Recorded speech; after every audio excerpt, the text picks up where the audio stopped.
Alors aujourd'hui, de quoi on va parler? Alors aujourd'hui, on va se concentrer sur les jeux en coop PvE et PvP. Voilà, ça va être D'accord. juste... Et principalement, je crois, les FPS. Oui, ça va être orienté FPS, c'est ça. Voilà. Enfin, on va mettre dans le lot FPS et TPS, histoire de... Ouais. Voilà, parce que c'est quand même des jeux qui se ressemblent beaucoup et qui partagent énormément de similarités.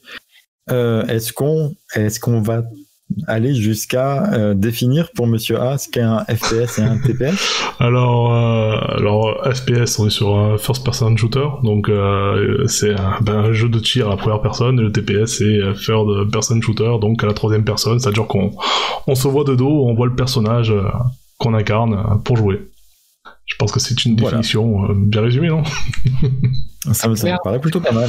Alors, avant d'aller plus loin, j'aimerais juste faire une petite dédicace à un follower sur Twitter qui s'appelle Okajin, qui nous a un peu taquiné là, cette semaine parce que on parlait pas assez de jeux PC à son goût. Ce qui est vrai, on est plus des joueurs console que jeux PC. Enfin, surtout The Poop et moi, je pense. Enfin, pourquoi paysan? Mais voilà, dans ce numéro, on va parler beaucoup de jeux qui sont pas exclusivement PC, mais en tout cas qui sont multiplateformes et qui sont pour la grande majorité sur PC aussi. Même si on parle de jeux PC, dans le précédent numéro, on a parlé de Hades, qui est sur PC. Moi, voilà. je parlerai de PC quand on parlera des Warcraft. Oui, voilà. Pas de WoW, hein, Warcraft, Hero of Might Magic, Baldur's Gate. Ouais, effectivement, je parlerai de jeux PC. Ouais. Et du coup, les petites parties sponsoring, Okajin, il a une chaîne Twitch.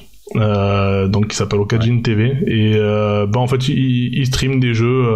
Là en ce moment il est sur Ashes of the Singularity, mais après il y a aussi des jeux comme Halo, Elite Dangerous, voilà. Donc Commander Okajin, a priori il nous suit sur tous nos numéros, donc merci à lui. Et bon, s'il y en a qui aiment bien un peu regarder des jeux et qui sont intéressés par ce que lui propose de voir, allez-y, c'est Okajin TV. Et bon, le sponsoring lui sera facturé 250€. Ça, c'est la règle. Oui, non, c'est pas gratuit. Hein. 250€ qui gagne, bien sûr, avec ses vidéos. Hein. Comme on a des millions de followers et d'auditeurs, forcément, le prix est justifié. Ça veut dire qu'on peut prendre notre retraite très vite, ça. Alors du coup, si on peut repartir sur le sujet, donc on va peut-être commencer par définir ce que c'est que le PvE et le PvP. Donc le PvE, ça vient de l'anglais Player versus Environment. Donc tout simplement on affronte des PNJ, donc des personnages non contrôlés par des joueurs. Et le PvP c'est l'inverse, le Player versus Player, donc on affronte d'autres joueurs.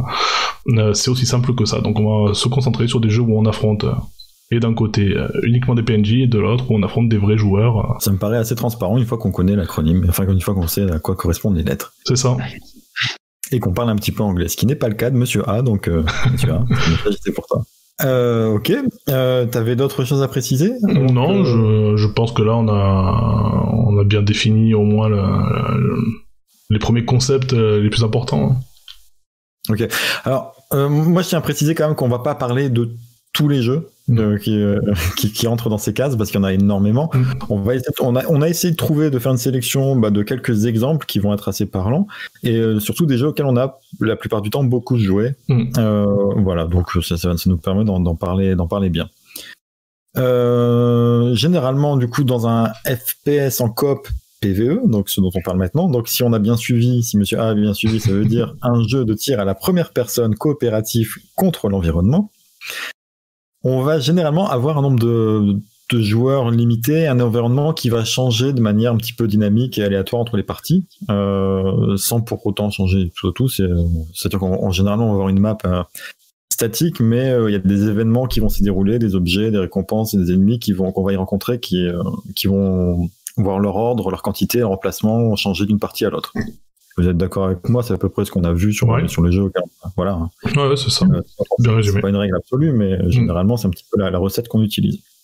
Moi, le jeu pour moi qui représente le mieux ce principe, et c'est l'un des premiers jeux du genre auquel j'ai joué à l'époque, c'est un jeu qui s'appelle Left 4 Dead. Left 4 Dead, du coup, pour ceux qui connaissent pas, c'est un jeu où on tue des zombies. Et on pourrait se dire comme ça que des jeux où on tue des zombies, il y en a plein, mais en fait, c'est un petit peu lui qui avait lancé la mode à l'époque. Je sais pas si... Donc vous y avez pas joué du tout à Left 4 Dead? Non. J'avais mis un peu la main sur le tout premier, qui est sorti en 2008. Ouais. Le second est sorti un an après, en 2009. J'avais touché juste un peu le premier, et c'est tout. Même si tu m'avais pas mal harcelé pour que je fasse le 2. Mais bon, à l'époque, je crois qu'on était parti sur Battlefield 3 après, donc... Et après, ouais. En plus, alors voilà, il avait le gros défaut, Left 4 Dead, de pas être dispo sur les consoles Sony aussi. Il était dispo sur... oui, sur c'était que sur PC, Xbox, ouais, c'est ça. 360. Du coup, moi, c'est vrai que pareil, tous les jeux sur Xbox, notamment les Gears of War, même si je l'avais fait avec mon pote Ram à l'époque, Halo, tout ça, c'est vrai que j'ai un peu loupé ce pan de l'histoire vidéoludique aussi. Ouais. Oui, il y avait principalement les Halo et les Fables sur Xbox. Après, le reste était plus ou moins disponible sur PC. Enfin, ouais. Je dis peut-être n'importe quoi, là. C'est pas parce que moi non plus, je ne pas sûr. Ce sera pas la première fois qu'on dit n'importe quoi. Hein. Mais on dit avec beaucoup d'assurance, ce qui fait que ça passe. C'est ça. Donc voilà, on vous l'avoue, cette fois-ci, quelquefois on dit n'importe quoi. Mais parfois on s'en rend pas compte de suite. et parfois, on s'en rend compte même pas du tout. Ouais, mais personne nous corrige, donc c'est qu'a priori ça devrait... Oui, je pense aussi. Ça devient la nouvelle vérité. Parce que même quand les gens nous corrigent, on arrive à tordre ce qu'on a dit de façon à le faire rentrer dans une certaine vérité. Bref, ouais, Left 4 Dead et donc Left 4 Dead 2 qui sont assez indissociables parce que bon, en fait, le 2 reprend tous les chapitres du 1 et on ajoute de nouveaux. Et simplement, on a une petite amélioration graphique, quelques nouveaux ennemis et quelques nouveaux personnages, mais globalement, c'est une suite vraiment qui est en ligne directe du premier, quoi. Il y a pas de différence majeure entre les deux. Donc c'est un jeu qui nous met dans la peau de 4 survivants qui doivent en gros traverser une zone assez large pendant une apocalypse zombie pour atteindre un point d'extraction. Ça c'est le scénario en gros de chaque campagne. Donc le jeu d'origine comprenait 4 campagnes qui étaient divisées en 5 chapitres chacune. Ensuite il y en a eu ensuite ils en ont rajouté 2 en DLC gratuit. Et ensuite, il y a Left 4 Dead 2 qui est sorti et qui a rajouté, lui, son lot de campagnes aussi, plus d'autres qui étaient disponibles gratuitement. En tout, ça fait 14 campagnes, plus les campagnes créées par les utilisateurs via le workshop. Donc, chaque campagne est présentée comme une sorte de petit film, avec affiches et catchphrases et générique de fin, d'environ 1 heure, divisé en 5 chapitres, qu'il faut jouer de bout à bout pour constituer une partie. Ce qui fait que lancer une partie de Left 4 Dead, c'est pas anodin. C'est quelque chose qui prend un petit peu de temps. On sait qu'on est parti pour 1 heure, en gros, et qu'on va partager 1 heure avec nos 3 coéquipiers.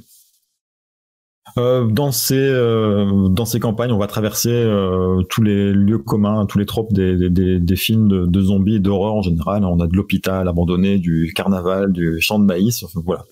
C'est des choses qu'on connaît. Et surtout, des tonnes de zombies à massacrer. Donc oui, comme je le disais, 2008, il n'y avait pas tant de jeux de zombies que ça en 2008, ça arrivait juste après. Donc je pense qu'ils ont un petit peu initié cette phase, cette mode du zombie qu'on a eu, qu'on a toujours, et qui date d'une dizaine d'années maintenant, un petit peu plus même. Alors, il y a des modes survie, des modes PVP, où des joueurs incarnent des survivants et d'autre côté, on a des joueurs qui incarnent des infectés un petit peu spéciaux. Mais c'est clairement pas le cœur du jeu. Le cœur du jeu, c'est vraiment le côté PVE où on va essayer en équipe de 4 de traverser la zone et de survivre jusqu'au bout.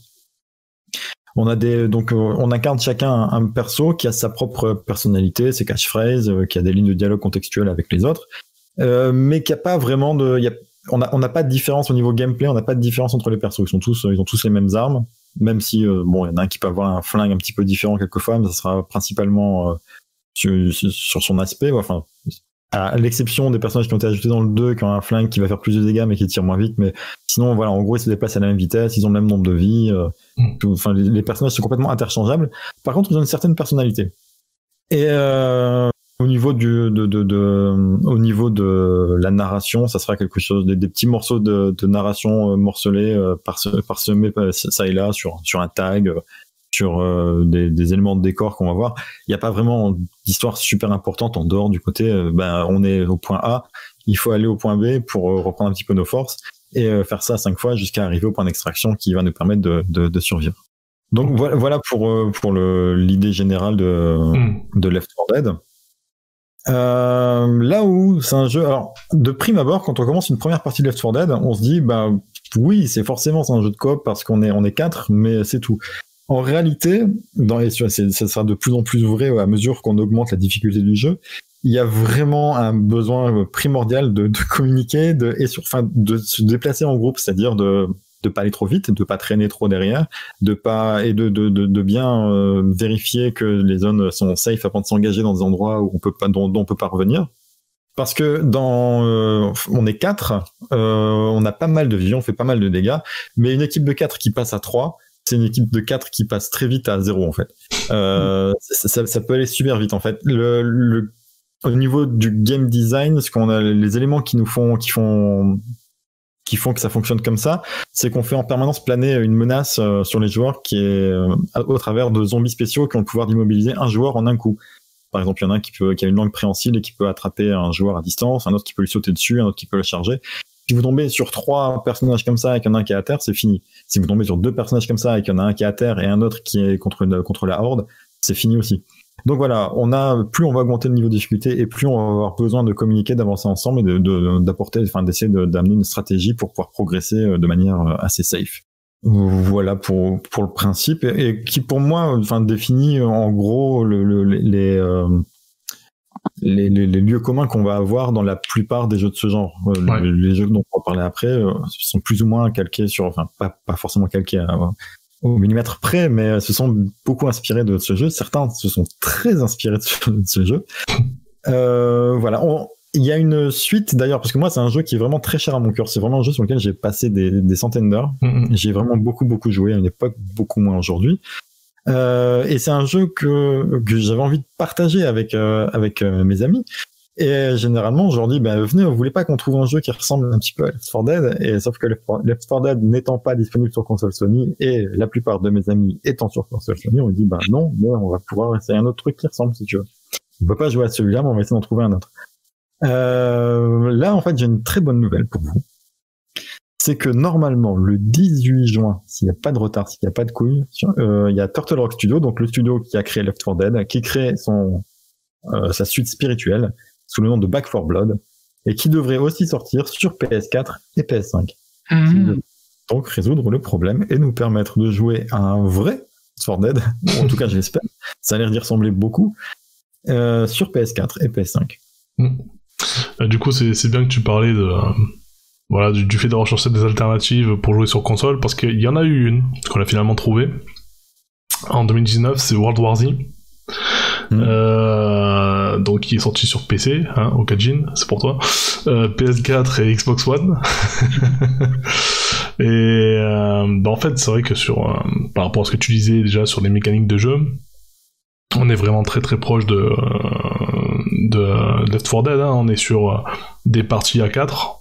Pareil, des personnages qui ont chacun leur réplique, leur apparence, etc. La différence... À la différence notable qu'ils n'ont aucun charisme. Ça dépend, il y a des persos qui sont pas mal. Mais après, ouais, la différence, elle est quand même sur le fait qu'il y a quand même des classes, et des fantassins, des artificiers, des infirmiers, qui ont chacun après des pouvoirs ou des armements différents. Ça, c'est peut-être vraiment la différence avec Left 4 Dead.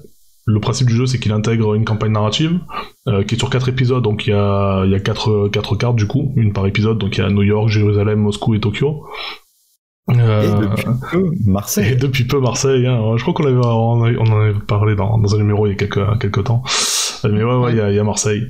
Et voilà, d'aller détruire la commandanterie, allez la détruire dans... C'est ça. Dans 300 supporters à Marseille, il y a 300 zombies. Le résultat à la fin est pareil.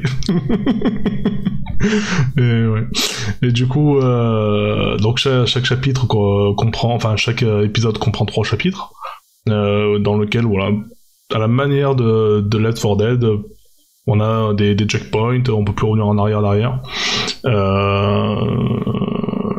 Et ce qui est sympa, et ça c'est un mode de jeu que j'avais pas fait, c'est que bon, tout à l'heure j'ai parlé de PVP et de PVE, et ils ont fait un mode bâtard. C'est le PVP VZ, donc le player versus zombie. Donc il y a la horde de zombies qui envahit la map et les joueurs doivent se foutre sur la gueule en même temps. Enfin, et sur les zombies, c'est magique. Et ça, c'est un mode que j'ai pas fait sur ce jeu. Je suis du coup, enfin, ça m'a donné envie de réinstaller le jeu et de faire ce mode-là parce que ça m'a l'air assez cool. Quoi. Je savais pas qu'il existait au moment où on y jouait. Et c'est vrai qu'on a joué principalement en PvE. C'est ça, on a fait que les parties en PvE, ce qui était très bien déjà. Hein. Parce qu'il y avait quoi, de mémoire, il y avait 3 ou 4 niveaux de difficulté. Le premier niveau de difficulté, c'était les doigts dans le nez. Le deuxième niveau de difficulté, c'était déjà plus compliqué. Et le troisième, je crois qu'on n'a pas gagné une seule partie. Et il restait encore un ou deux niveau de difficulté derrière, quoi. Donc, je crois qu'ils en ont rajouté un avec une mise à jour à un moment donné, non? Ouais, il me semble aussi. Donc c'est un jeu où il y a du challenge, quoi, et qui est une bonne alternative du coup à Left 4 Dead, qui est un peu son fils illégitime, quoi. Mais voilà, pour les gens qui n'ont pas de PC. Voilà, pour les gens qui n'ont pas de PC, exactement. Ouais. Bon, après il est plus beau quand même. Hein. Bon, il y a aussi 10 ans d'écart entre les deux. Hein. C'est logique. Heureusement qu'il est plus beau, j'ai envie de dire. Hein. Mais tu l'as pas précisé, mais c'est un TPS du coup. C'est vrai que c'est un TPS, c'est pas un FPS. C'est vrai. Mais sûr que dans la pratique, ça se joue pareil. Hein. Oui, après, ouais. Et puis pour rebondir un petit peu, il y a eu d'autres petits enfants illégitimes dans les jeux qu'on va parler en PVP aussi. Les fameux modes zombies. Oui, c'est vrai qu'il y a du mode zombie. Dans Call of, par exemple, ouais, c'est vrai. Et du coup, effectivement, c'est pareil, c'est les petits bébés de Left 4 Dead. Moi, pour avoir un petit peu joué, donc du coup, pour cette partie-là, c'est un peu la seule chose qui pourrait s'en rapprocher. Si tu joues pas en coop, moi je sais que j'étais un très mauvais coéquipier, du coup tout le monde mourait, quoi. Oui. Il fallait qu'il me ramène toutes les 5 secondes parce que forcément j'arrive pas à tirer sur la tête du zombie. Oui. Si j'arrive pas à y tuer, forcément ça pose problème. Et c'est vrai que c'est des jeux où, comme tu es en nombre de joueurs limité, quand t'en as un de moins, t'as un quart de ta force de frappe en moins, c'est compliqué.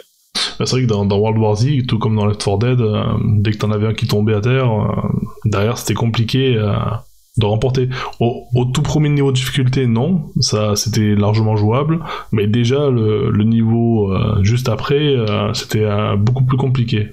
Dès que t'en avais un dès que t'avais un coéquipier qui était out, quoi.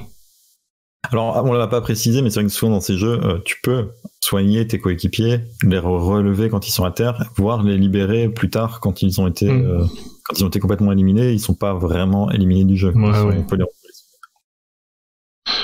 ouais. Alors, je voulais juste parler très très rapidement d'un jeu qui s'éloigne un petit peu de la formule, parce qu'en fait, tout à l'heure j'ai dit que souvent dans ces jeux, on avait une carte qui restait la même, et simplement c'est les objets et les ennemis qu'on va rencontrer qui vont apparaître à différents endroits. Donc par exemple, je sais pas moi, dans une rue où t'as habituellement, dans toutes tes parties, il s'est rien passé, d'un seul coup t'as une horde, plus un spécial, plus une sulfateuse qui apparaît. Il y a un jeu qui fait pas du tout ça. Et qui est très sympa. C'est un jeu dont j'avais suivi un petit peu le développement. Il était en Early Access pendant très longtemps. Il vient d'en sortir l'an dernier, en fait, Early Access. Il a passé, je crois, plus de 2 ans en Early Access. C'est un jeu qui s'appelle Deep Rock Galactic de Ghost Ship Games. Et c'est un jeu où on joue un groupe de 4 nains qui s'en vont dans une grotte pour chercher des trucs. D'accord. En gros, c'est ça l'émission. Donc voilà, on te dit, voilà, il va dans cette grotte pour chercher, je sais plus ce qu'il y a, on va dire du mithril. On s'en fout un petit peu. Et en fait, donc tu prends un ascenseur qui t'emmène dans cette grotte, et en fait, chaque grotte est générée de manière procédurale et entièrement destructible. Ce qui veut dire que quelquefois tu vas arriver puis tu vas dire en fait dans la grotte il y a pas de mithril, et là il y a un de tes collègues qui prend sa pioche, qui va creuser dans le mur, qui va trouver une nouvelle un nouveau couloir, dire en fait viens on continue par là.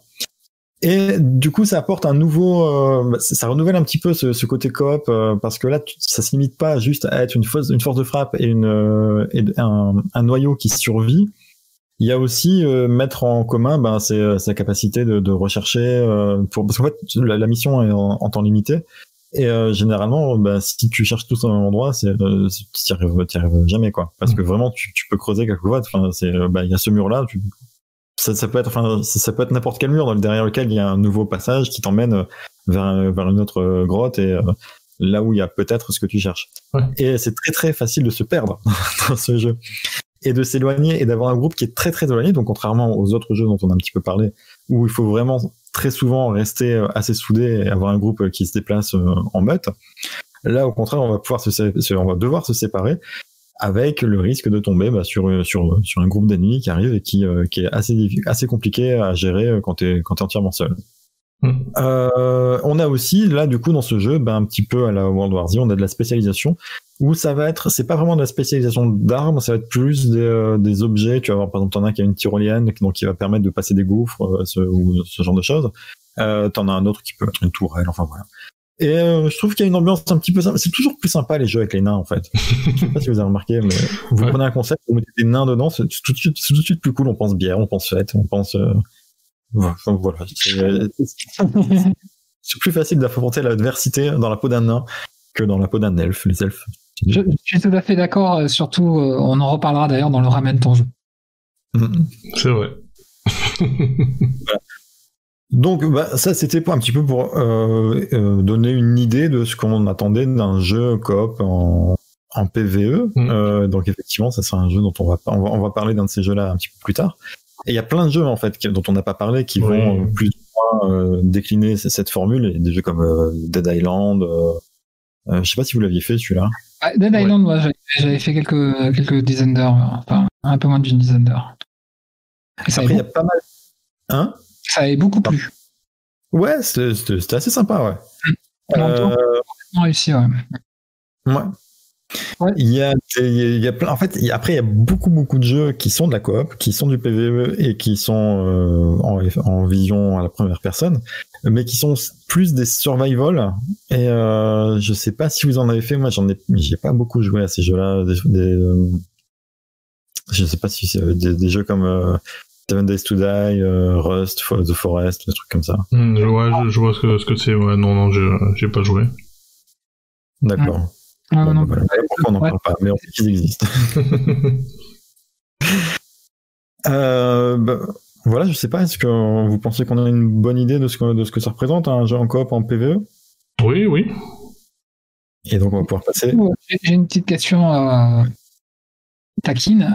Est-ce qu'il y a des jeux de ce type-là qui ne sont pas avec des zombies ou il y a toujours quand même cette nécessité d'avoir une horde en face ou un peu comme le jeu que tu viens de décrire à nos 4 nains, un petit côté exploration. Est-ce que c'est une formule qui est un peu toujours la même ou il y a d'autres types de jeux par exemple, le jeu Deep Rock Galactic, t'as pas de zombies dedans. T'as des sortes de grosses fourmis, des araignées, des trucs comme ça. Mais ça reste la horde. Je pense que ça reste un élément qui est très facile à utiliser pour submerger un petit peu, faire monter un petit peu le stress chez les joueurs. Et c'est aussi ce qui est très jouissif dans ces jeux en fait, d'arriver et de se dire en face de moi j'ai un mur d'ennemis et il va falloir que je me creuse un chemin à l'intérieur. C'est quand même très très cool. Après, est-ce qu'il existe? Oui. Après, je sais pas. J'ai joué à un jeu qui est pas vraiment un FPS. Qui est très très cool aussi, qui s'appelle Sea of Thieves. Je sais pas si vous en avez entendu parler de ce jeu. Où en gros tu joues des pirates. Et oui. Voilà, donc c'est un open world complet où t'es un pirate et tu fais ta vie de pirate quoi. Tu vas creuser des trésors, alors il y a quelques squelettes de temps en temps, mais c'est genre 3 ou 4. C'est rarement une armée de squelettes. Enfin j'ai pas vu ça en tout cas. Donc tu vas creuser, tu vas chercher des trésors, tu vas te faire attaquer par des poulpes géants, des kraken, par des requins géants. Et aussi, comme c'est un monde complètement ouvert, tu vas pouvoir, au hasard des rencontres, te retrouver face à un bateau ennemi et devoir les affronter. Donc, t'as aussi du PVP dedans. D'accord. Donc, c'est en vue première personne, mais c'est pas vraiment un FPS dans la mesure où, tu peux avoir un fusil ou un pistolet, mais c'est clairement pas l'arme que tu vas utiliser en permanence. Tu vas pas passer ton temps à tirer, quoi. Tu vas passer ton temps à naviguer, à manipuler ton bateau, à piloter ton bateau. C'est là aussi le côté coop, il est complètement intégré de partout. Tu prends un gros bateau qui permet d'accueillir 4 personnes, tu peux pas le manœuvrer tout seul en fait. C'est super compliqué. Il faut monter les voiles, baisser les voiles. Je connais pas du tout les termes de navigation, mais voilà. Par exemple, ne serait-ce que t'as la carte sur laquelle tu vois où est ton bateau dans le monde. elle est tâche du dessous. Donc, en gros, tu dois avoir un mec qui est en bas et qui te crie « Non, mais voilà, vire à bâbord !» Et je trouve que l'expérience est super immersive et c'est vraiment un jeu qui est très très sympa. La raison pour laquelle je joue pas à ce jeu, c'est qu'il est peuplé d'enfants de 10 ans. Et donc, alors j'imagine qu'il n'y a pas que ça dedans, mais à chaque fois que j'y ai joué, en fait, en tout cas, je me suis retrouvé avec vraiment des enfants. Et c'est rigolo, 5 minutes, les gens qui montent dans les canons et qui se font projeter sur une île au loin et il faut aller les rechercher. Mais ça saoule très vite aussi. Par contre, vite fait, il m'est arrivé un truc assez extraordinaire dans ce jeu.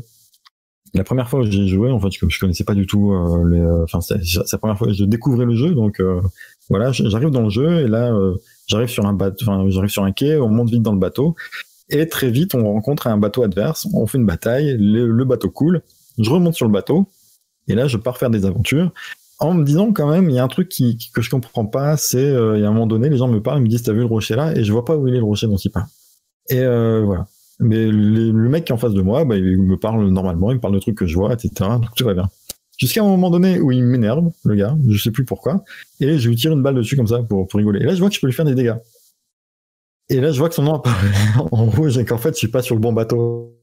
Et que ça faisait genre 3 heures que je faisais des aventures, je cherchais des coffres, je validais aucune quête, hein, mais je comprenais pas comment ça marchait, donc je m'en foutais un petit peu.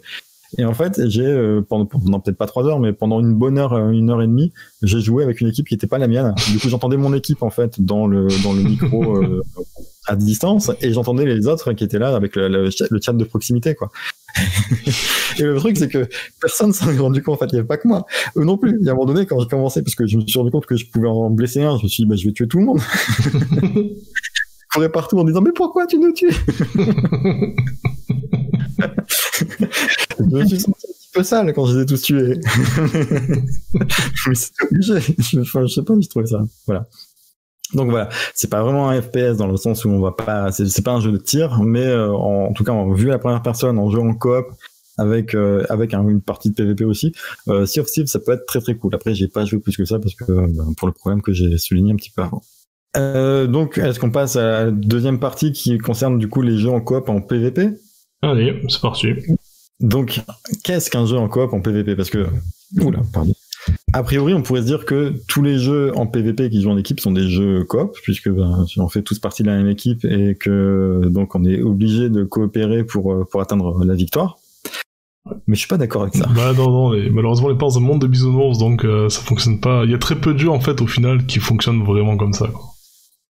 C'est ça. Et comme on aime bien, nous, dans le Samurai Pizza Cast, redéfinir les genres, on l'a déjà souligné plusieurs fois, on va donner un genre aujourd'hui. On va limiter les règles d'un genre qui est le jeu de PVP en coop, ou le jeu coop en PVP, avec un exemple qui me semble être l'exemple parfait pour parler de ça, qui est Overwatch. Donc Overwatch, c'est un jeu que tout le monde connaît parce que tout simplement c'est le meilleur jeu. On est d'accord? C'est le meilleur FPS de coop. Voilà. Jusque-là, pour l'instant, c'est le seul dans notre définition. Donc, oui, dans notre définition. Ouais, il y a Evolve qui pourrait rentrer dans ça aussi, quoi. On en parle juste après. Ouais. Donc, Overwatch, c'est un jeu où on joue à 6 contre 6, donc une équipe de 6 contre une équipe de 6. C'est strictement PVP. Il y a du PVE de temps en temps pendant les événements, mais c'est un petit peu nul. Dans Overwatch 2, qui devait sortir cette année et qui sortira l'année prochaine, il y aura un peu plus de PVE apparemment. D'accord. Mais pour l'instant, voilà, c'est strictement PVP. Les joueurs se partagent des rôles qu'on a plutôt l'habitude de voir dans des RPG habituellement, c'est-à-dire des tanks, des healers et des damage dealers, des DPS. Donc DPS, damage dealers, ça veut dire la même chose, ça veut dire des gens qui font des dégâts. Voilà, pour Monsieur A. Hein. Avant, il y avait une 4e classe, mais ils l'ont supprimée parce qu'elle avait pas vraiment de sens. C'est-à-dire qu'elle est la classe de défenseur, je crois, c'est ça? Ouais, je crois que c'est un truc dans le genre. Ouais. Voilà. Maintenant, c'est devenu des DPS tous, parce qu'ils font tous des dégâts en fait. Alors, ce qui fait que pour moi, je mets Overwatch dans la coop, contrairement à d'autres jeux, parce que des FPS où on joue en équipe, il y en a des millions. Hein. Ouais. Le contre-exemple parfait, c'est Battlefield. Battlefield, t'es 32 contre 32, maintenant tu vas être même encore plus dans le prochain. Il y a un joueur qui se déco, ça change rien. Carrément. Voilà. Il y a 5 joueurs qui se déco, ça peut aussi ne rien changer. Je sais pas si tu te souviens, quelquefois on était à 2, on était 2 sur le point. Ah oui, sur Battlefield 3 ou 4, on gagnait les parties à nous deux parce qu'il y avait, sur l'équipe de 20, t'avais 15 snipers et voilà quoi. Voilà, on avait 15 snipers avec nous, 3 AFK, et nous, toi t'étais là, tu faisais des dégâts comme un porc, moi je te soignais comme un porc. C'est ça. Et il fallait capturer des points, c'est ça le truc, c'est que c'était même pas juste du deathmatch, c'était capturer des points le truc quoi, donc si on les capturait pas, on perdait la partie quoi. Et, voilà, et les types cherchaient pas à capturer, ils cherchaient à faire des kills comme un deathmatch. Ce qui est débile à chaque fois, ça nous révoltait. Et ouais, mais on leur montrait que c'était la façon de jouer puisqu'on gagnait quand même. C'est ça. on faisait 4 fois moins de kills qu'eux, mais comme on gagnait les points, on était mieux classés à la fin que les types qui avaient 20, 30 kills. C'était nos deux noms, et après très très loin, le troisième de la partie. C'est ça. Et donc voilà. Alors, ça va devenir de moins en moins possible à mesure que le nombre de joueurs dans une partie augmente, d'être deux, de pouvoir porter une partie à 2. C'est ça. Mais en gros, voilà, tu peux avoir un bon tiers des joueurs qui font n'importe quoi dans Battlefield. Si les 2 tiers, voilà, c'est pas important en fait, les gens, la façon dont ils jouent. Ce qui est important, c'est que globalement, ton équipe tue un peu plus d'ennemis que l'adversaire. Oui. Ça va donner un avantage. Si jamais, si jamais, ne serait-ce que dans du deathmatch par exemple, voilà, tu prends du deathmatch, le principe c'est de tuer plus d'ennemis que l'adversaire. Que tu sois un sniper placé au fond et t'attends juste qu'un ennemi qui passe et puis t'en tues un toutes les 30 secondes, ou que tu partes en avant et que tu balances des grenades, l'important, on s'en bat les couilles, tu fais ce que tu veux, tu fais ta vie en fait. C'est ça, c'est l'important, c'est qu'à la fin, t'as un ratio comptable qui soit, t'as été tué autant de fois et t'as tué autant de fois. Ce qu'on appelle le kill death ratio, donc le ratio de mort tuer. Comment on traduit kill death pour que ça donne du sens en français? Je sais pas. Assassiné et merde, mort et le nombre de morts et nombre d'assassins, je sais pas. Nombre de meurtres et nombre de morts. Ouais, voilà. Nombre de meurtres et nombre de morts, ça me paraît bien. Et c'est la principale métrique qu'on utilise pour jauger la valeur d'un joueur dans ce type de jeu, dans un Call of Duty ou dans un Battlefield ou autre. On va dire, lui, il a un kill death ratio il a tué 20 et il est mort 2 fois. C'est un très bon joueur. Dans Overwatch, on s'en bat les couilles de ça, en fait. Ouais. Alors déjà, il y a un principe, c'est que 5 kills seuls, tu les fais pas dans Overwatch. À moins d'arriver contre des gens qui viennent de commencer à jouer et voilà. toi, mais normalement on a un système de classement qui empêche ça. Moi je sais, quand je suis passé de console à PC, même si j'avais du mal à me remettre à trouver mes réflexes avec la souris et le clavier, clairement dans mes 10 premières parties de classement j'ai poutré des équipes complètes avec mon personnage seul quoi. Enfin c'était mais parce que j'étais un niveau diamant sur console qui arrivait contre des niveaux silver sur PC, et très vite au bout de mes 10 parties je me suis retrouvé en platine. Donc je veux dire, c'était simplement parce qu'il y avait un fossé énorme entre moi et les joueurs que j'affrontais pendant mes 10 premières parties, et ça s'est très vite régulé. Oui. Donc voilà, dans Overwatch, donc je trouve, et dans les jeux coop, c'est pas significativement plus facile de gagner si t'as des skills mécaniques que tes adversaires. C'est pas ça qui va faire la différence. Tu peux avoir une équipe avec des gens qui visent mieux, qui enchaînent plus efficacement les aptitudes spéciales de leur perso, etc., qui font plus de kills. Mais si jamais tu joues dans ton coin, en faisant ton truc, sans parler à personne, bah tu vas perdre contre une équipe qui a à peu près, tu vas systématiquement, et c'est sûr, c'est 100%, tu vas systématiquement perdre contre une équipe qui a le même classement que toi, même s'ils ont une moins bonne visée, même si ils sont mécaniquement moins efficaces, s'ils communiquent, s'ils coopèrent, systématiquement ils vont gagner. Ouais. Mais c'est une règle, c'est 100%. Non, c'est 99%. Oui, parce que ça nous arrivait de tomber sur des parties Overwatch où toi et moi on essayait pareil de faire avancer les points et d'avoir des gars qui restaient derrière, qui s'en battaient les couilles, qui cherchaient qu'à faire des kills. Ça nous est déjà arrivé. Et on a perdu beaucoup de parties comme ça, mais ça nous est quand même arrivé d'en sauver, quoi. Ça arrive.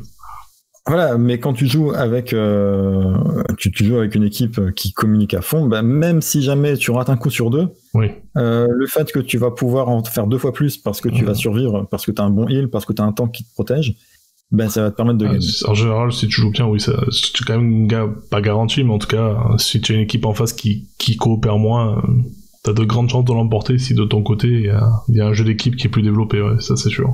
Mais complètement, parce que en fait, la ressource la plus importante d'Overwatch, c'est pas les vies. Tu peux mourir 20 fois d'affilée et quand même faire avancer ton équipe. Et tu peux faire une partie complète sans tuer personne et quand même faire avancer ton équipe. Combien de fois j'ai sacrifié mon Reinhardt, quoi, pour qu'on... Combien de fois tu m'as vu me jeter à l'assaut et taper tout le monde pour débloquer un point et me sacrifier. Et oui, parce qu'en fait, voilà. Mais après, justement, mon sacrifice, derrière, il aurait été à chaque fois inutile si toi et les autres coéquipiers, vous aviez pas suivi. Si vous avez juste fait du kill pour faire du kill, mes sacrifices auraient servi à rien. Mais quand je me sacrifiais, mais vous derrière, vous preniez l'opportunité qu'il y avait à prendre, pour débloquer le point, ça allait, quoi. Ça faisait partie du jeu d'équipe qu'on mettait en place, quoi. C'est exactement là où je veux en venir, parce qu'en fait, la ressource la plus importante d'Overwatch, c'est le temps. T'es en permanence. En fait, tu te bats contre la montre plus que contre l'adversaire, quasiment. Ce qui fait que, effectivement, un joueur qui va se sacrifier sur le point pour faire une percée, mais qui est suivi par toute son équipe, ça peut faire gagner du temps, où tu vas prendre le point, tu vas l'avoir, tu vas engranger des pourcentages de prise de points, et ça va faire progresser ton équipe vers la victoire. Un mec qui vient et qui va faire 3 kills, qui va repartir, et qui va mourir, enfin, même si t'es un super Genji, donc Genji c'est un DPS, t'arrives à tuer 3 personnes tout seul. Si t'as tué 3 personnes tout seul à un endroit qui est inutile, si t'as tué 3 personnes tout seul sans prévenir ton équipe que t'allais faire une percée et qu'il fallait venir derrière et qu'ils allaient être donc 5 contre 3, bah, c'est super utile. Imagine, donc t'es 6 contre 6, t'es un Genji, tu meurs, mais en échange t'as tué 3 personnes. Ton équipe, elle est quasiment assurée de gagner le combat qui suit. Mais il faut qu'il y ait un combat qui suive.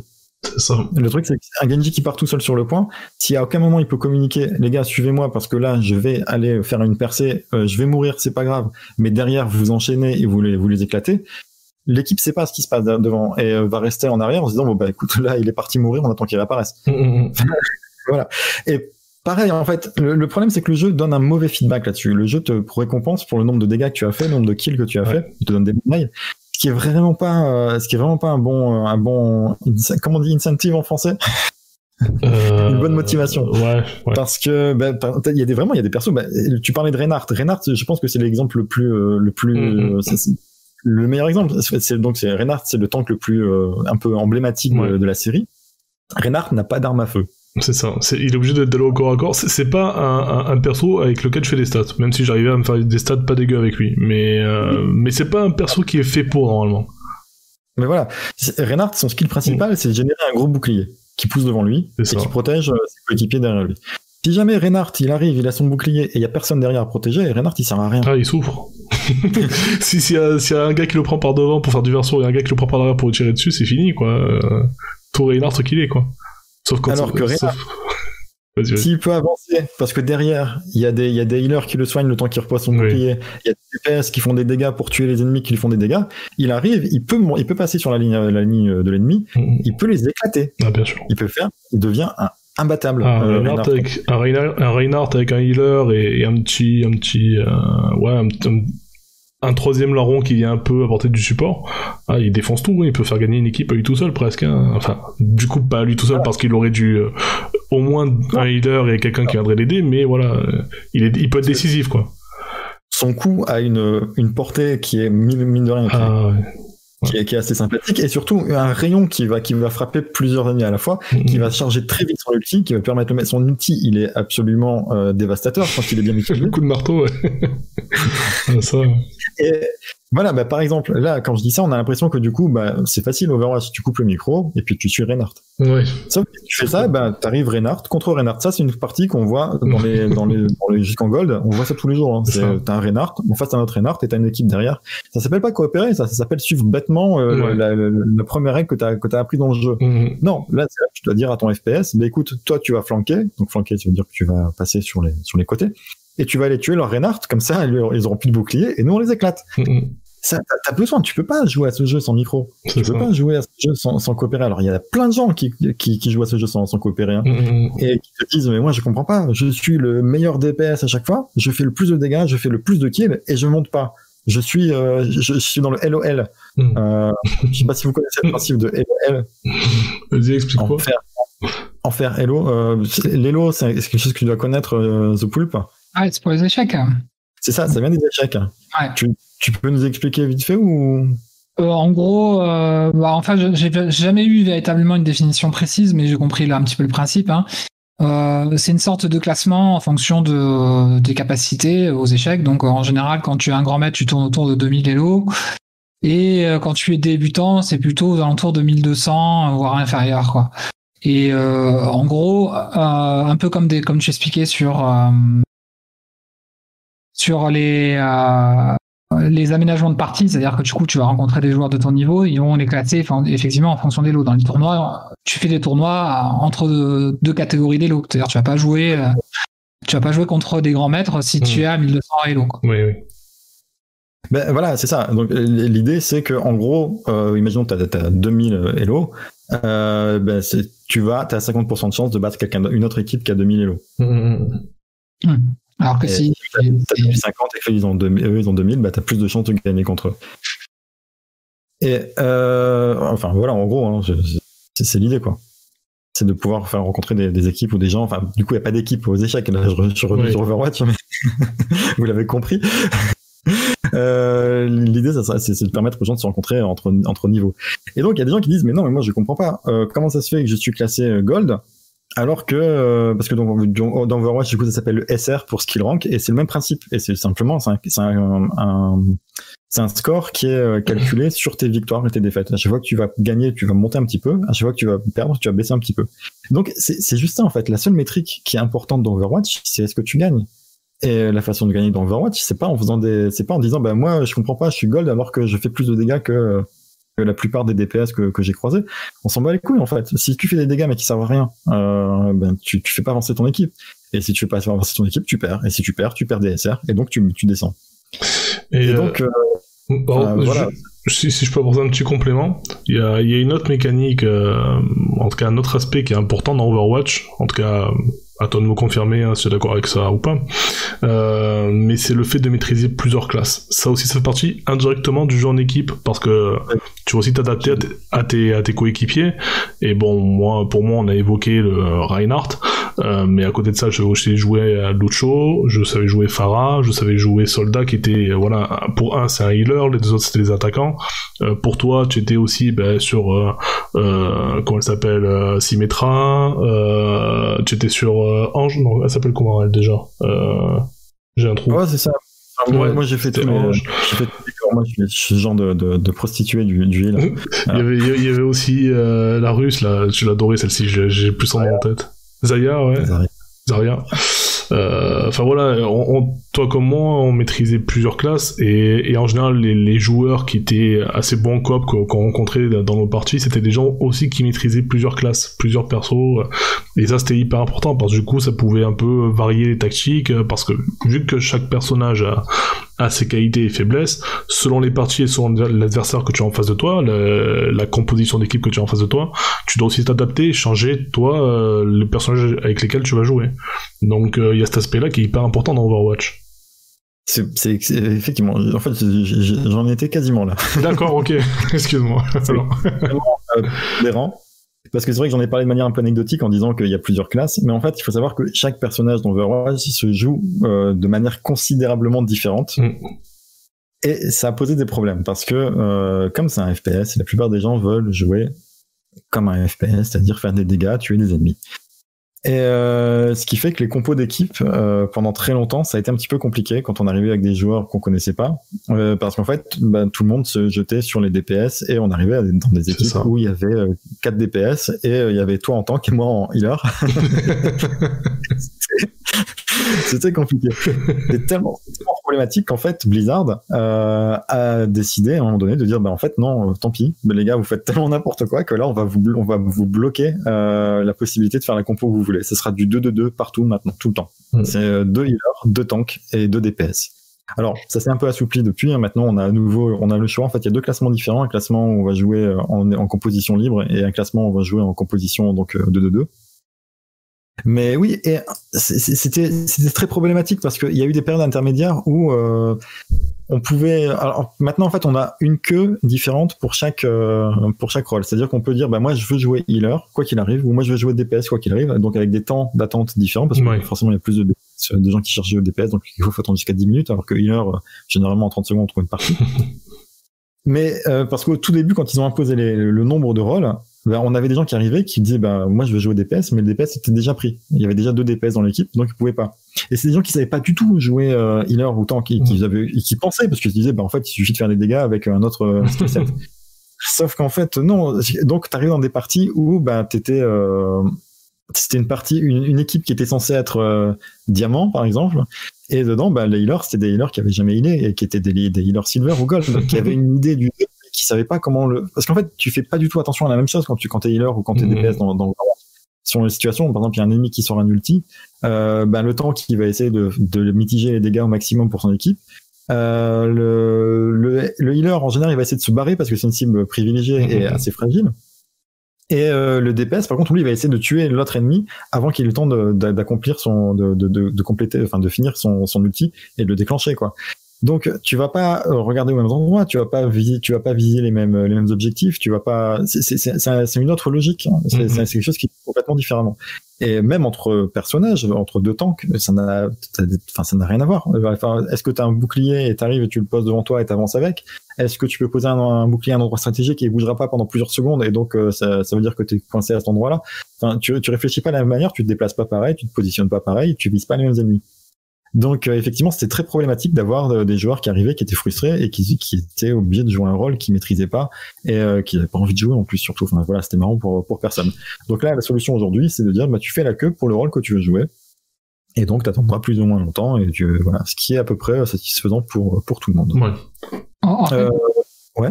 J'avais un autre jeu, effectivement, je sais pas, du coup un jeu PC pour faire plaisir à notre auditeur préféré.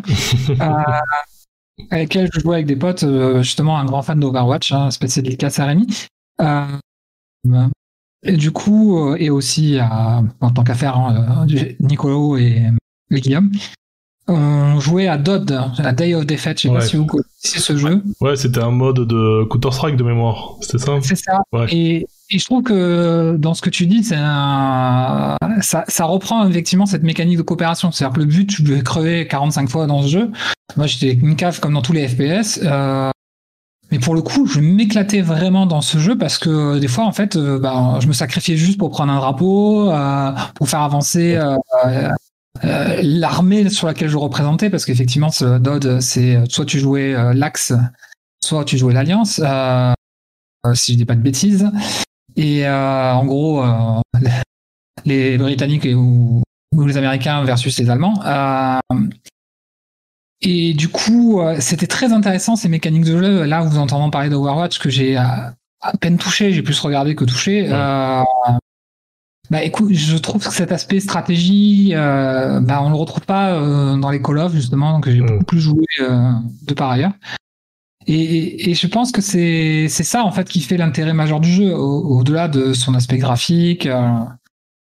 Et donc voilà, je trouve ça intéressant. Du coup, c'est vrai qu'il y a vraiment un aspect équipe qui est vraiment important. La différence, c'est que dans un Call of, effectivement, si on a un tueur dans l'équipe, effectivement, peu importe le mode de jeu, si c'est un tueur, il va vraiment donner un avantage monstrueux à son équipe, quoi. Voilà. En fait, il y a différence dans Overwatch ou dans d'autres jeux comme, comment ça s'appelle, Team Fortress, des jeux comme ça qui ont vachement inspiré aussi Overwatch ou Day of Defeat. Tu peux contribuer de différentes manières. Dans Call of Duty, t'as une brute qui arrive, qui est super skillée, qui peut enchaîner qui peut enchaîner 6 headshots 360 no-scope et détruire l'ennemi adverse, quoi, tout seul. Parce que en fait, le rôle de tout le monde dans Call of Duty, c'est principalement de tuer l'adversaire. Donc, à partir du moment où t'as des skills mécaniques et que t'as une bonne idée de la map et du jeu, c'est une personne peut faire une grosse différence. Dans Overwatch, les persos c'est des sacs à PV, même les persos les plus faibles, il faut un certain temps pour les tuer. Tu peux pas arriver et dire je vais faire 3 têtes et tuer 3 personnes. Ça arrive pas à ça.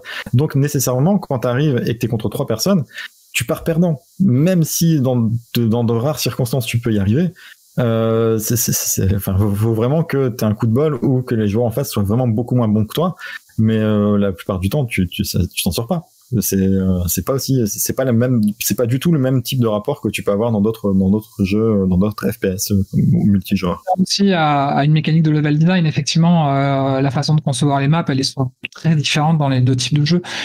Même ne serait-ce que pour reprendre l'exemple de Battlefield, voilà, c'est la taille de la map ou le nombre de joueurs possibles, effectivement, fait que on évolue dans une dimension différente. Le fait d'être bloqué à 6 contre 6, je trouve ça très intéressant, hein, en plus.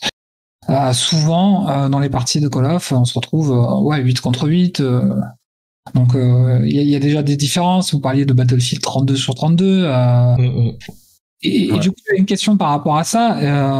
On a quand même eu une nouvelle vague, on va dire, avec les Fortnite et compagnie de FPS, en quelque sorte, avec l'aspect un petit peu construction aussi. Qu'en est-il de PUBG, hein, qui est quand même l'un des... Après, là, on est complètement sur... on n'est pas sur la... Enfin, c'est des jeux... C'est quoi, en fait, la différence entre un Call of, par exemple, ou un Battlefield et un PUBG, par exemple? Tout ce qui est PUBG ou alors le Call of Duty Warzone, etc.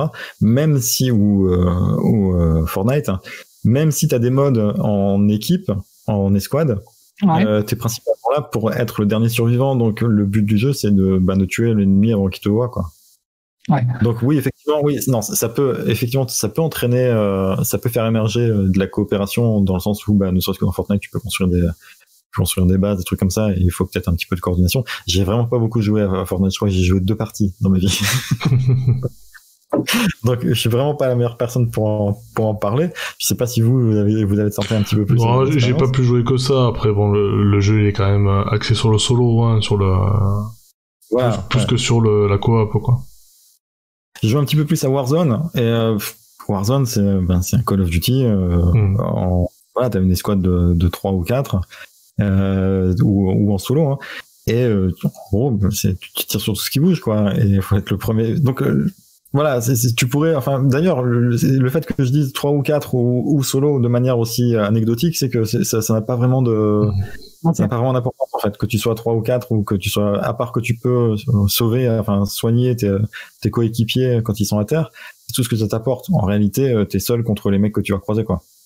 Ouais, donc l'aspect coopération se limite aux 2 fonctions de base, tuer l'adversaire, animer tes alliés, quoi. Voilà. Donc, c'est pas vraiment ce qu'il y a de plus riche en termes de... Enfin, je veux dire, c'est pas le but du jeu. Le but du jeu, c'est vraiment de montrer que t'es le meilleur. Donc, et que, en gros, c'est une série de duels. Tu vas faire une série de duels qui va être répartie sur une map assez grande. Mais c'est juste ça, tu vois. C'est vraiment prouver que t'as le meilleur skill, t'as la meilleure aim. Tu bouges mieux, tu tires mieux que l'adversaire, quoi. Et alors, pour continuer un petit peu sur des trucs un petit peu qu'on parlait rapidement, je pensais au Mass Effect 3 par exemple, ou Andromeda, où ils avaient intégré on va dire, à la mécanique de l'histoire principale des modes justement de TPS en multi, ou peut-être plus proche d'un PvE que d'un PvP au final, même si on pouvait jouer en PvP.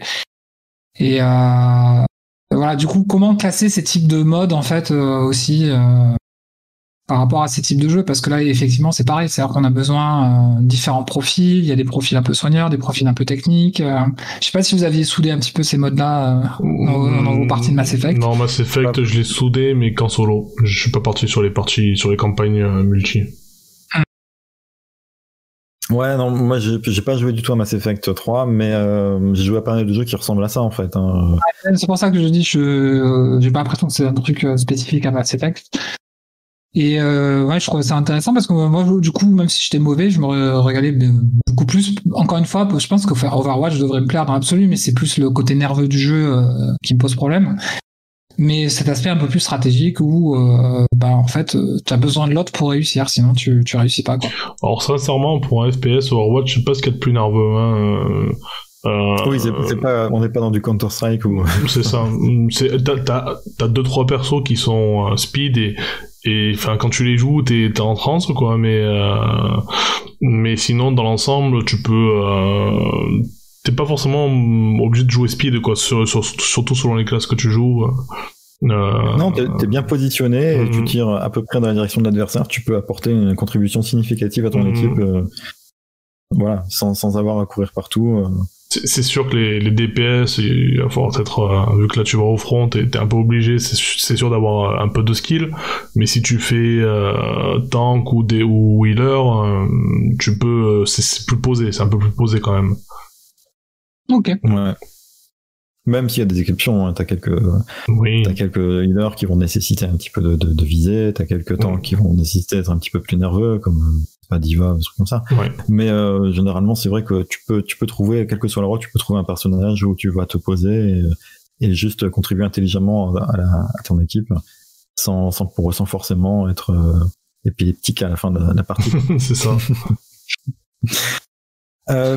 Alors, on peut en parler très vite fait de ces autres jeux et après on reviendra vite fait sur le côté coop PvE, parce qu'il y a encore un ou deux exemples dont j'aimerais parler, et je pense que Jérôme aussi voudrait en parler. Mais vite fait, les jeux comme Call of Duty par exemple, les modes bombes, etc. Effectivement, il y a besoin. C'est des jeux qui poussent à la coopération, c'est sûr. C'est des jeux où tu vas avoir un avantage à communiquer, à élaborer une stratégie. Mais encore une fois, c'est pas le cœur du. Il y a rien dans le game design en dehors du fait que tu sois peu nombreux sur la map et que tu respawns pas. Donc respawn réapparaître pour Monsieur A. En dehors du fait que tu sois peu nombreux et que du coup effectivement ton nombre de vie est limité, t'as intérêt à les garder, à protéger un petit peu tes coéquipiers, à surveiller un petit peu les zones autour de toi et à communiquer si jamais tu vois un ennemi qui apparaît. Il y a pas grand chose de plus en fait qui te pousse à communiquer. Tu pourrais très bien, comme je disais tout à l'heure, quelqu'un qui est très très bon, qui est très confiant peut arriver et tuer toute l'équipe adverse tout seul juste parce que il le peut quoi. le jeu t'autorise ça. C'est ce qu'on peut voir aussi dans des jeux qui sont. Alors, je dis pas que c'est mieux ou que c'est pas mieux, que c'est moins bien. Hein, c'est juste d'autres types de jeux. Par exemple, des jeux comme Counter-Strike, etc. C'est difficile, mais tu peux faire ça. Le jeu t'autorise à venir à faire 4 ou 5 têtes d'un coup et à éliminer complètement l'adversaire, l'équipe adverse, quoi. D'ailleurs, une grosse déception pour moi là. C'était un jeu auquel on a joué un petit peu avec Monsieur A d'ailleurs. Qui s'appelle Rogue Company, qui de loin ressemblait un petit peu à il y avait un petit feeling Overwatch parce qu'il y avait des personnages qui avaient des classes, etc., avec des skills un petit peu différents. Finalement, j'ai l'impression que les SP dans ce jeu sont quasiment tout orientés vers une élimination efficace de son ennemi, quoi. Il y a à quelques exceptions près, il y a un ou deux healers, 2-3 personnages qui ont des petites spécialités stratégiques qui permettent de localiser l'ennemi, etc. Et en plus, c'est non seulement c'est assez anecdotique dans le jeu, et en plus on se rend compte que plus on joue, plus on progresse dans les rangs, et moins on les voit ces personnages-là. À la fin, on se retrouve à faire je sais plus, c'est 4 contre 4, je crois, c'est ça? Ouais, je crois que c'est ça. Ouais. Voilà, on est 4 gens qui sont là pour faire des dégâts contre 4 gens qui sont là pour faire des dégâts. Le healer, il est là de manière vraiment, si on se rend compte que tiens, oui, on a vu que dans la première manche ça se passait pas bien, qu'on avait besoin de soins de temps en temps, peut-être qu'on pourrait avoir un healer, mais je pense même pas. Ouais. J'étais un peu déçu donc c'est un free-to-play, vous pouvez l'essayer gratuitement sans gros investissement. Je trouve la partie personnages différents complètement anecdotique en fait dedans. Alors c'est un free-to-play mais qui récompense tellement mal la victoire qu'à la fin ça devient un gros pay-to-win quand même, hein. Le truc, oui, c'est horrible, hein. On a des personnages qui font énormément de dégâts dès le début, parce qu'en fait c'est un jeu un petit peu à la Counter-Strike où on doit acheter son équipement entre les manches, et donc au début on arrive avec une arme qui fait avec un petit pistolet, quoi. Et on a certains personnages qui ont donc une attaque spéciale qui peut faire énormément de dégâts, qui peut facilement tuer voire deux ennemis en un seul coup. Et c'est complètement pété parce que la plupart de ces personnages-là sont cachés derrière un paywall. Et surtout, ils ont changé la façon dont on gagne. Parce qu'on peut aussi les acheter avec des points qu'on gagne en jouant, mais aujourd'hui ils l'ont changé et c'est uniquement avec les quêtes journalières. Qui sont limitées à 3 par jour, donc c'est très très lent pour débloquer un personnage. Et tant que t'as pas débloqué les personnages qui sont les plus utilisés parce qu'ils sont les plus efficaces à faire des dégâts de manière précise et rapide, c'est un petit peu désavantagé. Moi, je sais que j'ai débloqué, je sais que le jeu, je suis monté en flèche dedans quand j'ai débloqué un personnage qui est complètement pété, qui permet juste elle a un passif qui permet de recharger en faisant une roulade. Donc clairement, t'arrives face à un ennemi. En plus, il y a ça aussi, c'est que le jeu est assez frustrant. Au début, quand tu fais des dégâts, à moins de faire que des crits, des tirs à la tête, tu fais difficilement tomber un ennemi avec un chargeur. Ouais. Donc le fait de pouvoir recharger 2 ou 3 fois dans un seul échange, c'est un gros avantage. Pareil, t'en as une qui balance qui sort un drone qui balance des missiles. Enfin voilà, c'est complètement pété quand t'arrives dans des ennemis comme un petit flingue de base. C'est ça. Voilà, donc celui-là il m'a un petit peu déçu. Je pense que voilà, pour moi le meilleur contre-exemple du jeu qui est en multi mais qui n'est pas un jeu coop, je sais pas si vous y avez joué, c'est Titanfall. J'ai essayé. Titanfall, je crois que t'es à 4 contre 4. Ah mais oui, je l'avais essayé quand j'étais gratos sur le PSN, ouais. J'avais fait 2-3 parties. Ouais. À aucun moment j'ai senti le pouls de mes adversaires. Pour moi, si c'était des bots, c'était pareil. Je les ai croisés une fois dans la partie. Je veux dire, c'est le jeu où tu joues dans ton coin, quoi. Tu dis, bon, tiens, je vais aller par là, je vais voir ce qui se passe. Ah, il y a des ennemis, j'essaie de les tuer. Ah, bah non, ça va pas marcher. Tu as zéro coopération dans ce jeu. En tout cas, j'ai joué quelques dizaines d'heures, j'ai rencontré zéro stratégie. C'est non, bah il y a un ennemi là-bas, j'y vais, je le tue. Ah, t'es aussi sur lui, bah tu sais quoi, je te le laisse. En plus, il y a ça, je sais pas ce qui se passe dans ce jeu. Chaque fois que tu jouais, tu te dis, viens, regarde, il y a lui en train de tuer un ennemi, on est à 2 contre 1, on va le battre facilement. Et là, t'as le gars qui te regarde, qui fait, ah bah t'es dessus, je me bats. Bon, c'est certainement pas une règle immuable, ça. Mais tu as quand même, tellement souvent que... Voilà. J'ai un petit cas de limite à proposer avant qu'on passe au dernier jeu qu'on passait. Moi, j'ai beaucoup joué à The Division, Tom Clancy The Division. Ouais. Et est-ce qu'on peut le classer quelque part ou est-ce que ça tient trop du MMO pour... Alors, j'ai pas trop joué. J'ai essayé vraiment 2-3 heures, un truc comme ça. Effectivement, la plupart des missions se fait quand tu te balades un peu dans la ville. Effectivement, il n'y a pas trop d'aspect coop, mais dès que tu attaques sur les missions un petit peu de la campagne, là par contre, tu es généralement avec d'autres joueurs. Cet aspect coop est assez important, en tout cas de communiquer pour tenir ne serait-ce que tous les coins, parce que c'est un mode un peu exploration, donc et tu as des vagues d'ennemis qui t'arrivent dans la gueule, quoi. Donc voilà, c'est un jeu très très intéressant, mais voilà qui tient peut-être plus du MMO de ce point de vue-là, quoi. Bah en fait, c'est un jeu. Alors si je me souviens bien, tu retrouves des mécaniques qu'on peut trouver dans Left 4 Dead, etc. Mais si je me souviens, les groupes se font en je sais pas comment on peut appeler ça, en drop-in, un truc comme ça, où en gros tu actives une mission et tu récupères 2-3 coéquipiers qui sont dans la même mission que toi. Ouais. Tu peux les lancer à la Destiny, quoi. Ouais, tu peux les lancer entre copains, mais tu peux, quoi qu'il arrive, si tu lances un donjon entre guillemets, t'as d'autres joueurs qui vont venir direct avec toi, et ça c'est effectivement plutôt une mécanique de MMO, quoi. Ouais, en fait moi j'ai un petit peu de mal avec ça dans la mesure où souvent c'est des sessions qui sont super courtes. Tu vois, enfin, je sais plus si c'était le cas dans ce jeu-là. Mais justement, c'était franchement, des fois, tu pouvais passer facile 1h, 1h15, voire plus. Sur. D'accord, ouais. Non, bon, écoute, après, je te dis, j'ai pas joué. Voilà, après, moi, ce qui me gêne un peu, c'est que tu peux arriver dans des groupes qui ont pas les mêmes ambitions, les mêmes objectifs que toi.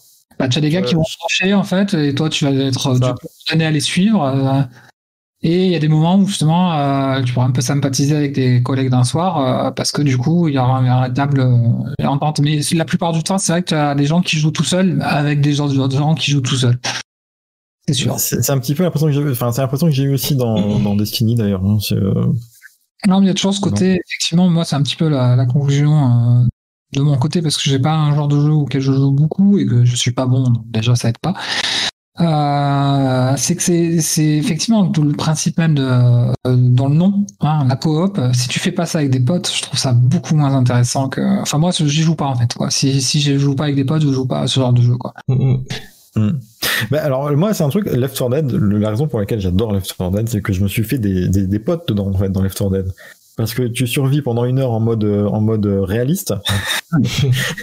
Les gens à la fin t'as vécu un truc avec eux, tu vois. C'est vrai, c'est une vraie épreuve. ça tisse des liens, quoi, tu vois. Et il y a plein de gens, en fait, la plupart alors je joue de plus en plus rarement sur Steam, mais en gros 99% de mes amis Steam, c'est des gens que j'ai rencontrés sur Left 4 Dead.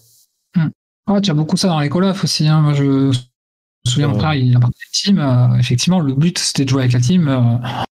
Puis basta, quoi. Enfin, moi, du coup, je prenais du plaisir que parce que, du coup, je jouais avec lui et ses copains. Ils se voyaient ils s'étaient même fait des petits IRL. Donc, pour Monsieur A, comment on peut le traduire voir dans la vraie vie. Ouais, voilà. Alors, est-ce qu'on a fait le tour du sujet sur les PVP ou il y a encore des choses à dire? Ouais, je pense que sur PVP, on a fait à peu près le tour. Vite fait, on pourrait parler d'un jeu auquel on a un petit peu joué, qui du coup... Ah non, pardon, du PVP. Sur une petite variante de ça, en fait, un type de jeu qui est un petit peu différent, du coup, qui est du PVP asymétrique. Oui, avec Evolve, c'est-à-dire du coup. Ouais, voilà, je pense que c'est... Voilà, donc Evolve, qui est un jeu de Turtle Rock Studio, qui sont les créateurs de... Left 4 Dead. Exactement. Alors, Evolve, c'est un jeu auquel peu de gens ont joué, parce que c'est un jeu qui est sorti en 2015, sur lequel il y avait peu de joueurs, donc c'était assez compliqué de trouver une partie, et qui a été lâchement abandonné en 2016. Donc, ouais, je crois que ça durait même pas un an. Entre deux, il y a un passage assez bref en mode free-to-play qui a pas fait un carton. Et donc, voilà, en gros, au bout d'un an, on a 2K qui a rompu le contrat avec Turtle Rock et qui leur a dit, écoutez les gars, rentrez, remballez tout, on abandonne. Et du coup, alors c'est très dommage parce que bon, on y a joué un petit peu tous les deux. Jérém, je sais pas si tu avais pu mettre la main dessus, The Pulp. Non, j'en avais juste entendu parler, mais effectivement, en regardant un peu plus précisément, j'ai trouvé le concept. Mais je pense que il y a beaucoup de jeux qui s'inspirent de ce concept-là, en fait. Et... Après, ouais, derrière, on a eu les Dead by Daylight, Friday the 13th, etc. Enfin, voilà. C'est super kiffant, en fait, le principe même d'Evolve, en fait, que vous allez raconter un peu plus en détail, mais. Et pour refaire la petite parenthèse que je vous ai dit en off, c'est vrai que ça me fait pour moi un peu le lien avec des jeux de société asymétriques où justement tu as un maître du mal ou ce qu'on appelle l'Overlord dans les jeux de société comme Descent, et où des fois c'est géré par une espèce d'IA comme dans Gloomhaven, où tu as les zombicides, pour revenir dans le thème. Et tout cet aspect-là, en fait, j'ai retrouvé dans ce jeu-là. Je me dis, c'est dommage, je suis passé à côté de ça, quoi. Ça m'aurait beaucoup plu ce côté asymétrique, et du coup avec 4 joueurs en général qui affrontent un 5e qui lui incarne les méchants entre guillemets. C'est ça. Du coup, pour un peu présenter le concept aux personnes qui pourraient ne pas connaître, on incarne, enfin c'est un jeu de chasse en gros, de chasse aux monstres. Donc il y a d'un côté 4 joueurs qui ont chacun aussi une classe bien définie, et en face donc un autre joueur mais en fait qui incarne un monstre. Et on évolue dans des maps qui sont limitées, qui sont quand même des grands espaces ouverts, mais qui sont quand même limités par, comme tout jeu, on délimite vraiment l'espace. Et donc le joueur qui incarne le monstre, son but à lui c'est de fuir et en fait de se nourrir de ce qu'il trouve, des animaux qu'il trouve dans la map pour en fait devenir plus puissant. Et il a 3 stades d'évolution, donc Evolve, c'est le nom du jeu, qui veut dire évolution, enfin évoluer. Donc le monstre, bien évidemment, au premier stade, il est pas très fort, pas très grand. Au deuxième stade, il est plus gros, plus costaud, il fait plus de dégâts, et au troisième stade, il est encore plus fort, il est gigantesque, il a sa forme finale, et c'est encore plus compliqué pour les joueurs de le battre. Il fait très mal. Et donc il y a aussi un peu cet aspect course à la montre. Du coup, les joueurs en face, les 4, il vaut mieux pas qu'ils se séparent parce qu'en 1 contre 1, ils auront aucune chance face au monstre. Par contre, à 4 contre 1, ils le défoncent s'ils jouent intelligemment. Et même sans forcément être skillé, mais juste si chacun fait son rôle, le healer, le défenseur, le tank et le DPS, si chacun fait sa part, normalement le monstre qui soit une grade 1 ou grade 2, c'est largement jouable. Une grade 3, ça commence à être très très très compliqué, mais c'est jouable aussi. Donc l'idée c'est d'éviter qu'il arrive à son stade 3 et de le défoncer avant, mais il faut aussi jouer en équipe à fond, quoi. Et du coup, le paradoxe, c'est qu'il faut à la fois être groupé pour l'accueillir comme il se doit, mais aussi se séparer pour le trouver, pour le pister. Il faut prendre des risques. Je trouvais que Voilà, et je trouvais que l'immersion dans ce jeu était folle. Oui. Il y avait un côté Predator. Oui, c'est clairement. Ouais. En plus, la flore, elle est un peu tropicale, donc il y a clairement ce côté-là, quoi. Ouais. Et enfin, la façon de pister le truc, de trouver ces traces de pas, donc certains personnages avaient des facilités à suivre ça, d'autres. Même le sang, je crois que tu peux suivre aussi le sang. Si y a un premier combat avec l'apparition du sang, tu peux le suivre. Tu suis tu pistes les cadavres d'animaux, ce genre de choses. Voilà, ou alors tu vois des animaux qui se barraient, donc ça veut dire que peut-être qu'ils venaient de là. C'était ouf en fait. Moi, je trouvais que c'était super immersif et t'avais vraiment l'impression d'arriver avec un personnage qui faisait ce qu'il pouvait. C'est un monstre énorme, mais le fait que les 4 œuvres de concert rendaient ça limite trivial si on le trouvait très rapidement quoi. Ouais, c'est un jeu qui j'ai pas compris pourquoi il a pas marché quoi, parce que enfin moi pour ma part je l'ai attendu pendant très longtemps à partir au premier moment où j'ai vu la bande annonce jusqu'à sa sortie, je l'ai attendu comme un fou. Je l'ai acheté dès que j'ai pu, enfin à sa sortie, et bizarrement je saurais pas dire pourquoi je l'ai vite lâché. C'est pas le jeu en soi, c'est peut-être la communauté enfin peut-être le jeu en équipe qui m'a déçu, mais peut-être les 20 minutes d'attente entre chaque partie aussi. Il y avait ça aussi, ça c'est sûr que c'était compliqué de trouver des parties, et bien souvent quand je trouvais des parties, derrière t'avais beaucoup de joueurs qui jouaient pas le jeu, quoi, qui partaient, c'est fini. Voilà, c'est ça, ils partaient dans leur coin, ils se faisaient tuer, ou même s'ils se faisaient pas tuer, dès qu'on se rassemblait pour abattre le monstre parce que quelqu'un le trouvait, t'en avais qui venaient pas au combat, qui restaient à distance, ou enfin bref, c'était compliqué de trouver des bonnes équipes et des gens qui jouent le jeu. Et après ils ont rajouté le monstre qui défonçait tout là, le Kraken là, c'était pas le Kraken, je crois que c'était l'araignée ou je sais plus lequel. La Gorgone. La Gorgone, voilà, putain, dès qu'ils ont acheté ce monstre, c'était fini, quoi. Il était beaucoup trop déséquilibré, le jeu, quoi. Bon, après, ils l'ont vite nerfé, je crois, je me souviens plus des détails. En fait, il y a aussi qu'on a joué à ce jeu, du coup, sur PS4, et que la PS4, c'est le désert vocal, hein, toujours. Ça, je comprends pas, en fait. Je comprends pas parce qu'il me semble qu'avec la PS4, on te vend un petit micro. Ouais. Oui, qui marche très bien, hein. Ça marche très bien. Donc même si jamais les gens n'ont pas envie d'investir dans un micro, je comprends pas en fait cette timidité des joueurs PS4. Et je reconnais que moi aussi ça m'arrive dans les jeux, j'arrive et puis en fait non, je branche juste pas le micro. Oui. Et Evolve sans micro c'est mort parce que il fallait se concerter pour savoir quand est-ce qu'on lance les pièges, quand est-ce que rater par exemple le lancer du piège, celle qui lançait les pièges, tu vois le gros dôme qu'elle envoyait à travers lequel l'ennemi pouvait pas passer. Si elle le ratait, c'était foutu. Il fallait attendre le cooldown qui était super long pour pouvoir le relancer. Donc on perdait parce que le monstre se déplaçait beaucoup plus vite que nous. Donc une fois qu'il se sauvait quoi. Ouais. On le ratait jamais. Enfin, il fallait le retrouver à nouveau. Et donc voilà, il fallait coordonner tout ça. Et sans micro, c'est très compliqué.